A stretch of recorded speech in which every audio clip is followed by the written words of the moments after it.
अस्सलाम वालेकुम, मैं हूं Najam Alvi. You are watching my vlog channel. और आज हमने सोचा कि थोड़ा आउटडोर जो है, यहाँ स्टॉकहोम स्वीडन में इस वक्त मैं हूं और यहाँ इस वक्त रात के 11 बजे हैं। पाकिस्तान में तो रात के 11 बजे हैं। यहाँ आप पीछे देखें कि दिन निकला हुआ है। और आमतौर पे यहाँ पे समर के सीज़न में रात और दिन बराबर ही हो जाते हैं, क्योंकि दिन ही दिन इस तरह की रोशनी हो रही होती है। इससे थोड़ी सी डिम होती जाती है और उसके बाद फिर जो है सुबह व फजर का वक्त हो जाता है। जैसे कि समझ लें कि अगर रात का आप अंदाज़ा लगाएं तो वो 1 ही घंटे की होती है। तो यहाँ रह के भी पाकिस्तान की न्यूज़ वगैरह हम देखते हैं और मुख्तलिफ़ किस्म के चैनल वगैरह पे पाकिस्तानी न्यूज़ देखते हैं। आमिर लियाकत के हवाले से ख़बर आई थी कि भाई उन्होंने ख़ुदकुशी कर ली। कुछ कहते हैं ख़ुदकुशी थी, कुछ कहते हैं कि उनका मर्डर था। वैसे ये सानिया होने से पहले कुछ दिन पहले आमिर लियाकत साहब जो हैं अल्ताफ़ हुसैन को पाकिस्तान वापस लाने में काफ़ी सरगर्म थे और वो शोर मचा रहे थे कि भाई अब अल्ताफ़ हुसैन को भी वापस लाया जाए। जब शहबाज शरीफ आ गए, नवाज़ शरीफ आने वाले हैं और सबके केसेस भी माफ़ हो गए, चाहे जितने बड़े बड़े काम किए हों, चाहे वो 17 ताहिर कादरी के लोगों को ठिकाने लगाया हो, लेकिन उसके बावजूद जो है जहाँ से वो सियासी पार्टी है तो उन इलाक़ों में आप जितना भी कुछ करें वो सब कुछ माफ़ हो जाता है। तो अब ये समझ में नहीं आता कि भाई अल्ताफ़ हुसैन ने जो है क्या ऐसी गलती की थी कि उनकी माफ़ी नहीं मिल पा रही है, या ये है कि उन्होंने हाथ नहीं मिलाया था, या उनके हवाले से जो कराची के हालात थे, जो क़त्ल गारत तो जो कुछ मची हुई थी, वो सब उन्हीं के खाते में आती है, चाहे वो पाकिस्तान में हो या पाकिस्तान में ना हो। लेकिन यह है कि हाथ उनका वैसे आज तक उन्होंने जो है कहीं ये नहीं कहा बैठ के कभी जाओ लोगों को मारना शुरू कर दो। लेकिन ये उनकी सियासत जो है कुछ आज तक समझ में नहीं आई कि उनकी पॉलिसी क्या थी, सियासत क्या थी, मकासद क्या थे, क्योंकि मकासद तो आज तक हासिल नहीं हुए पावर आने के बाद भी, जैसा कि लोग कहते हैं। और नज़र भी आ रहा है कि कराची शहर के जो हालात जो हैं कि खैर उनके ज़माने में तो रोड्स वगैरह सब कुछ मुस्तफ़ा कमाल ने बनाए थे और उनके मुस्तफ़ा कमाल के पीछे जो है मुशर्रफ साहब का हाथ था, वरना शायद मुस्तफ़ा कमाल साहब भी इतना बड़ा काम नहीं कर पाते कराची को डेवलप करने का जितना आज हो चुका है। और आज ये है कि डेवलप तो खैर करना कंस्ट्रक्शन कंपनियों का काम होता है, लेकिन ये रोड्स वगैरह उसके बाद से जो है टूट फूट हो गई और बुरा हाल हो गया और जो है बिल्कुल ही खंडर बन गया था। तो आमिर लियाकत ख़ान की हुसैन की बात हो रही थी कि भाई जो कुछ भी था, जो कुछ भी इल्ज़ाम है वो कोई इल्ज़ाम नहीं है, कोई ऐसी बात नहीं है। हर चीज़ लीगल तरीक़े से उन्होंने की थी और बस जो कुछ हुआ है ऐसा तो भाई इंसान की किस्मत है। उसकी किस्मत पे जिस तरह वापसी लिखी है वो उसी तरह अपने जो है जहाँ से आए थे वहीं वापस चले गए। और एक दिन हम और आप भी जो है आने वाले वक्त में, चाहे अगले लम्हे, हम और आप जो है हो सकता है हमारी भी वापसी हो जाए। वापसी होना कोई इतना बड़ा मसला नहीं है, लेकिन लोगों को आज तक पता नहीं चला कि वापस जाते कहाँ हैं। ठीक है, वापस जाके सुकून मिलता है या एक नई स्ट्रगल शुरू हो जाती है। अगर लोगों को वापसी का पता चले या जहाँ वापस गया है वहाँ से आगे अगर कोई आदमी बताए कि भाई वहाँ जो है बड़ा अच्छा सिस्टम है और बड़े ईमानदार लोग हैं और बड़े अच्छी तरीक़े से काम हो रहा है, लॉ एंड ऑर्डर बहुत अच्छा है, तो फिर लोग वापस जाने में कोई मुज़ायक़ा नहीं करेंगे, बल्कि अपने आप ही लेट के जो है गैस सिलेंडर खोल के वापसी का रास्ता अपने आप ही बना लेंगे।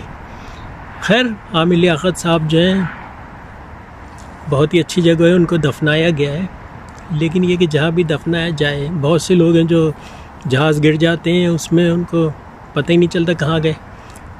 तो बेशक आप जन्नतुल बक़ी में दफन हो या अपने किसी इलाक़े में हो, या अगर आप शिप पे हैं तो कहते हैं कि समंदर में बॉडी फेंक दी जाती है, तो वो एक रसूमात होती हैं, वो चली जाती हैं। उसके बाद कुछ अरसे बाद लोग भूल जाते हैं और दुनिया रवां दवां हो जाती है और उसी तरह सब कुछ चलने लगता है।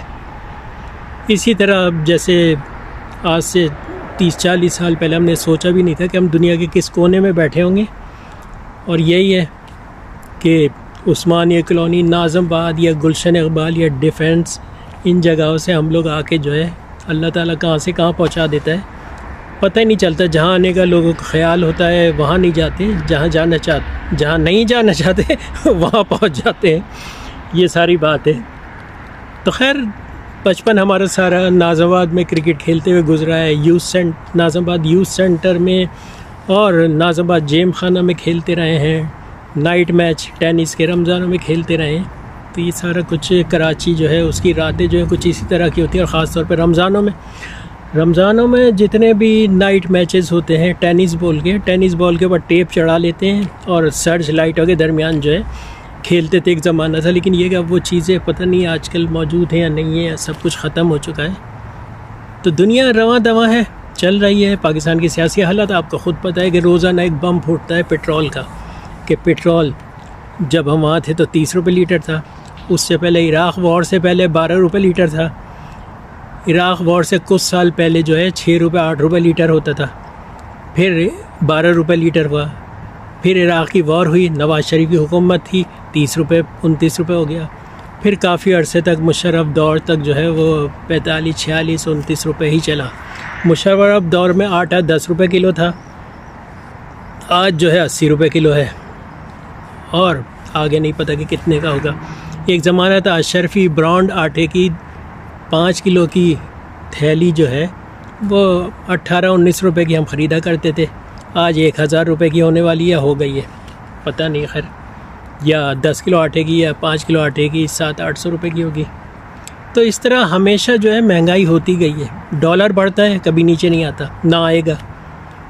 चाहे अब जैसे इंटरनेशनल मार्केट में एक ज़माना था, पिछले दिनों आपने कुछ महीने पहले देखा कि इंटरनेशनल मार्केट में तेल की कीमत जो है वो ज़ीरो पे आ गई थी, कि वो कह रहे थे कि सिर्फ आप ले जाएं। तब भी हमारे कीमतें कम नहीं हुई, क्योंकि हमारे इतनी मोहब्बत मुल्क से करते हैं कि कीमत बढ़ाने के बाद कम नहीं करते, और कोई ऐसा काम नहीं करते कि कीमत कम हो जाएगी तो बढ़ाने में मुश्किल होगी और दोबारा बढ़ाएंगे तो दोबारा गालियाँ देंगे। तो इसलिए कीमतें उतनी रखो और पैसे जो है वो कौमी ख़जाने में जमा करो या अपने ख़जाने में ले जाओ, अमेरिका या इंग्लैंड जहाँ जहाँ उनके अकाउंट है वहाँ ले जाओ। यही सारा सिस्टम चलता रहता है। पाकिस्तान इसी तरह चलता रहेगा, कोई ठीक करने वाला नहीं आएगा। हम दूसरों को गद्दार कहते हैं, लेकिन असर गद्दार वो हैं जो दूसरों को गद्दार कहते हैं। ये आज साबित हो गया है। आज तक पता लगा बेनज़ीर को किसने मारा, लियाकत अली ख़ान को किसने मारा, फ़ातिमा जिन्ना का भी एक मुअम्मा है, क़ायद आज़म का भी एक मुअम्मा है। तो ये सारे लोग सिन के ही क्यों मरते हैं? ये जो दूसरे इलाक़ों के जो लीडरान हैं, जो कि बहुत ज़्यादा ठीक ठाक नोट खा खा के जो है मुल्क को अधमरा कर दिया उठा के, वो नहीं मरते सारे ये बेनज़ीर, ज़ियाउल्लाह, बुख्ती, इन्हीं की बारी आती है। उनकी बारी क्यों नहीं आती? ये भी एक मुअम्मा है। कभी कुछ दिन पहले यही बहस हो रही थी और एक साहब कह रहे थे कि भाई सारे लोग सिंदगी क्यों मरते, सारे लीडर जो हैं ख़ास तौर पे वो पिंडी जाके क्यों मरते हैं। लियाकत अली ख़ान जहाँ मरे हैं वहीं बेनज़ीर मरी, वहीं से ऑर्डर आया, भुट्टो को लटका दिया। तो ये सब वहीं से ऑर्डर क्यों आता है भाई? ये दूसरों का भी तो थोड़ा सा हक़ होना चाहिए अपने ऊपर जाने का। खैर, ये हंसी मजाक तो चलता रहेगा और ये कहानियाँ भी चलती रहेंगी, आप भी देखते रहेंगे। तो इस दफ़ा वोट दें तो अक्लमंदी से दें। वैसे तो आप वोट किसी को भी दें, ऊपर वाले जिसको चाहते हैं जिताना वो उसको जिता देते हैं। आपके वोट की कोई वैल्यू नहीं है, चाहे ओवरसीज़ पाकिस्तानी हो, जिनको आजकल जो है उन्होंने वोटिंग मशीन जो है वो अलाउ नहीं की ओवरसीज़ पाकिस्तानी के लिए, यानी इलेक्ट्रॉनिक वोटिंग मशीन जो ला रहे थे उसको उन्होंने ख़त्म कर दिया। उसकी वजह यह कि भाई इमरान खान के बहुत ज़्यादा फॉलोवर जो हैं वो पाकिस्तान से बाहर हैं, और पाकिस्तान से बाहर फॉलोवर हैं, तो वो चाहते हैं कि वो लोग वोट ना दें ताकि ये लोग दोबारा जीतें। ये धांधली साफ़ नज़र आ रही है, लेकिन अदालतों को नहीं नज़र आ रही, क्योंकि ज़ाहिर बात है अदालतें भी उन्हीं की हैं, और अब अदालत को कुछ कहें तो भाई कंटेम्प्ट ऑफ कोर्ट हो जाता है, कहते हैं। अब पता नहीं शेरवानी होता क्यों नहीं होता, कोर्ट क्यों होता है, ये बात समझ में नहीं आती। लेकिन एक वक्त ऐसा आएगा जब चूहे बिल्ली का खेल ख़त्म हो जाएगा और सर पकड़े सब बैठे होंगे और कब्ज़ा किसी और का होगा हमारे मुल्क पे। वैसे आज ये बात साबित होती है कि अंग्रेज़ सही थे। बस अंग्रेज़ों की प्रॉब्लम ये थी, वो कहते थे हमें काम करने दो, क्योंकि ज़ाहिर बात है उनके काम में जो रुकावट डालता है वो उन्हीं से ही तो लड़ते थे। बाकी अंग्रेज़ जब आए थे तो अंग्रेज़ तो थोड़े से थे, लेकिन हिंदुस्तान पे कब्ज़ा जो है वो हमारे अपने ही लोगों ने किया था, अपने भाई बंदों ने किया था। जितने जो ये सरवर के ख़िताब वगैरह जो दिए उन्होंने किस चीज़ पे दिए हैं? कोई उनसे गद्दारी करने पे नहीं, उनसे ईमानदारी करने पे। सर के ख़िताब लोगों को आज तक मिलते रहे, जो हम बड़े फ़ख्र से कहते हैं लॉर्ड का ख़िताब या सर का ख़िताब। तो आज लगता है कि हम इस काबिल नहीं हैं कि हम अपना मुल्क चला सकें। अंग्रेज़ ही सही थे। और बहुत से लोग तो ये भी कहते हुए सुना है कि भाई अंग्रेज़ वापस आ जाएं तो ज़्यादा अच्छा वेलकम कहेंगे। वैसे जिस दिन पाकिस्तान एम्बेसी ने ऐलान किया कि भाई हमारा पासपोर्ट लेते जाओ और पाकिस्तान छोड़ते जाओ, तो पूरा पाकिस्तान खाली हो जाएगा। सिर्फ वो लोग रह जाएंगे जिनकी दुकान चल रही है वहाँ पे, बाकी तो सब बाहर ही आ जाएंगे। वैसे जब उनकी दुकान का मौसम नहीं होता है वो भी बाहर ही होते हैं। जब दुकान खोलने का वक्त आता है तो यहाँ से वहाँ चले जाते हैं, डील करते हैं और अपनी दुकान खोल के बैठ जाते हैं। 10 रुपये ख़ुद खाते हैं, 5 रुपये दूसरे को खिलाते हैं जिसने बिठाया हुआ होता है, और दोनों का काम चल रहा होता है। तो पाकिस्तान जो है एक दुकान बनाई हुई है, दुकान को आप कब तक लूटेंगे? अब वक्त आ गया है, अब वक्त लूटने का नहीं है, अब तो ख़जाने कुंजी जो है वो वापस करने का है, क्योंकि उस कुंजी को लेके हम उस घर को चला नहीं पाए हैं आज तक। ये है, आपस में सियासत करते रहें और आपस में लड़ते भिड़ते रहें और इख्तियार की जंग करते रहें। खैर, मैं हूं नजम अलवी और वाचिंग माई वीलॉग चैनल, और इस वक्त मैं स्टॉकहोम में बैठा हूं और स्टॉकहोम से मैं आपको खुदा हाफिज़ कहता हूं कल तक के लिए। और अगर हो सके तो मेरे चैनल को सब्सक्राइब करें और बेल आइकन दबाएं और कमेंट्स में लिखेगा आपको ये बात कैसी लगी, और फिर हम इसी तरह इसी जगह बैठ के जो एक और वीडियो आपको बनाएंगे शायद कल। खुदा हाफिज़।